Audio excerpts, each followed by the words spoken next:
Hello dear students, today we'll be discussing the principal fibers of the periodontal ligaments. There are 5 groups of the fibers, including the alveolar crest group of the fibers. The second one is the oblique group of the fibers. Then the third one is the interradicular group of the fibers. Fourth one is the apical group of the fiber, and fifth one is the horizontal group of the fiber. Now we'll be discussing these fibers one by one, starting with the first, that is the alveolar crest group of the fibers. Now these are the fibers that extend obliquely from the cementum to the alveolar crest. Okay, so these are going to run obliquely. From where? From the cementum, that will be around the cervical area in the coronal third of the root, of course, and that will be going obliquely to the alveolar crest. Now can you guess what is the function of these alveolar crest fibers? Actually, these are going to resist the extrusion, because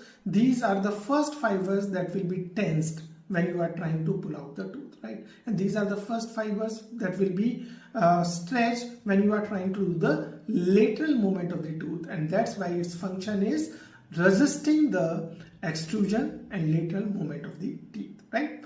Now can you guess, if we incise these fibers, will there be any effect on the mobility?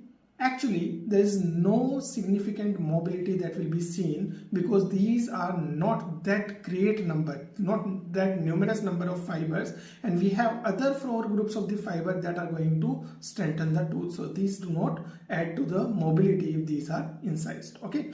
Then comes the oblique group of the fibers, the most numerous fibers of the periodontal ligament, and these are the fibers that transform or that transmit stress from the masticatory forces from the tooth towards the bone. So the stress will be transformed into the tension in the alveolar bone. Okay, now these fibers are the one which are going to bear brunt of the vertical masticatory load from the masticatory muscles, of course, right? Now the third group of the fibers, that is going to be the interradicular group of the fibers. As we try to understand it, these are going to start from the septum of the interradicular bone, right? And this is going to from the crest, actually these are going to start from the crest of the interradicular septum, and these are going to insert in the furcation of the multi-rooted tooth, and that's why interradicular group of fibers are seen in multi-rooted teeth only.